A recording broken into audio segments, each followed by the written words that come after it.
Great. Can you give us an overview of the one that you are setting up for 2019, please? Yeah.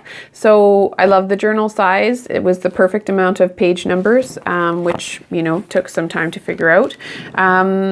In my new journal, basically I've left out the future log idea and I've expanded on the things that I did on paper outside of my journal during the year last year. So for instance, a weekly planner is something that I do as an activity throughout the year. And I thought, because I do it and involves paper and writing stuff down, why don't I build that into my bullet journal? And then I have one place I can look at it. So I'm very excited that I've added that to every month.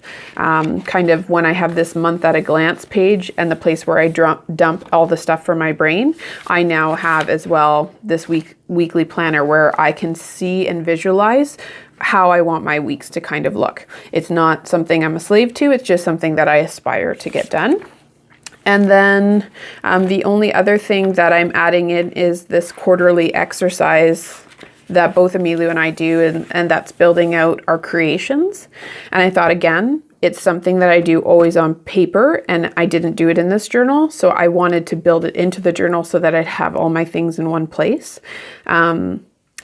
So I've done a winter creation, and then I'm building out my spring creation, and I'll do it just quarterly because I don't do it every month.